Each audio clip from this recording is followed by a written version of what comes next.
ओम नमः शिवाय साथियों, मैं प्रदीप सिंह, फाउंडर ऑफ अनंत विजय सेवा संस्थान। साथियों, आज आपको मैं श्रीमद् भागवत गीता का अध्याय 7 भगवत ज्ञान का श्लोक नंबर 5 का संस्कृत और हिंदी वाचन करके सुनाऊंगा।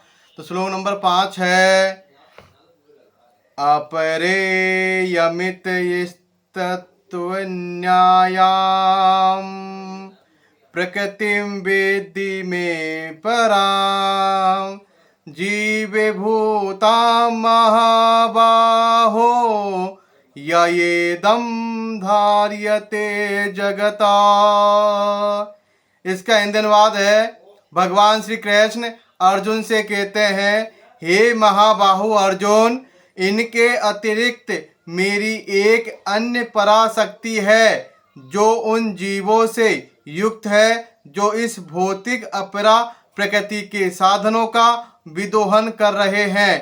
तात्पर्य है, इस श्लोक में स्पष्ट कहा गया है कि जीव परमेश्वर की परा प्रकृति है। अपरा शक्ति तो पृथ्वी, जल, अग्नि, वायु, आकाश, मन, बुद्धि तथा अहंकार जैसे विभिन्न तत्वों के रूप में प्रकट होती है।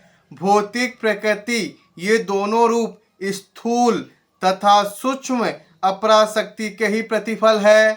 जीव जो अपने विभिन्न कार्यों के लिए अपरा शक्तियों का विदोहन करता रहता है, स्वयं परमेश्वर की पराशक्ति है और यह वही शक्ति है जिसके कारण सारा संसार कार्यशील है। इस दृश्य जगत में कार्य करने की तब शक्ति नहीं आती जब तक कि पराशक्ति अर्थात जीव द्वारा ये गतिशील नहीं बनाया जाता। शक्ति का नियंत्रण सदैव शक्तिमान करता है, अतः जीव सदैव भगवान द्वारा नियंत्रित होते हैं। जीवों का अपना कोई स्वतंत्र अस्तित्व नहीं है, वे कभी भी समशक्तिमान नहीं, जैसा कि बुद्धिहीन मनुष्य सोचते हैं। श्रीमद् भागवत में जीव तथा भगवान के अंतर को इस प्रकार बताया गया है, अपरिमिता ध्रुवा स्तनुभृतो यदि सर्वगता स्तरहीन शास्यतेति नियमो ध्रुवे नेतरथा अजनी च यन्मयं तद विमुच्य नियंत्र भवेत् समय मनुजानताम यद मतम मत दुष्टतया। हे परम शाश्वत, यदि सारे देहधारी जीव आप ही की तरह शाश्वत एवं सर्वव्यापी होते तो वे आपके नियंत्रण में न होते, किंतु यदि जीवों को आपकी सूक्ष्म शक्ति के रूप में मान लिया जाए तब तो वे भी सभी आपके परम नियंत्रण में आ जाते हैं। अतः वास्तविक मुक्ति तो आपकी शरण में जाना है और इस शरणागति से वे सुखी होंगे। उस स्वरूप में ही वे नियंता बन सकते हैं। अतः अल्पज्ञ पुरुष जो अद्वैतवाद के पक्षधर है और इस सिद्धांत का प्रचार करते हैं कि भगवान और जीव सभी प्रकार से एक दूसरे के समान है, वास्तव में वे प्रदूषित मत द्वारा निर्देशित होते हैं।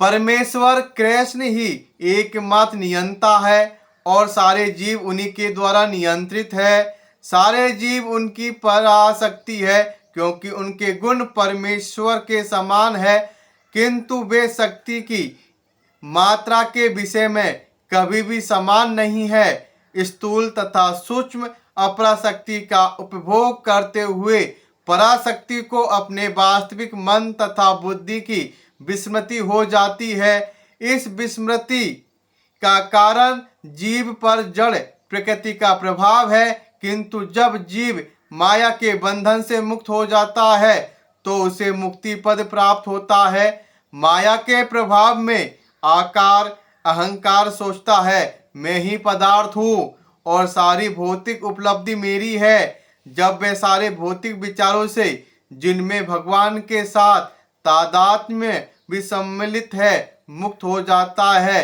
तो उसे वास्तविक स्थिति प्राप्त होती है।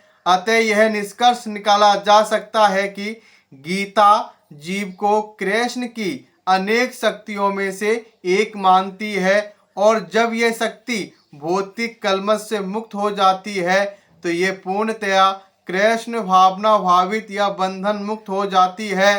तो श्लोक नंबर 5 का संस्कृत हिंदी वाचन यह है।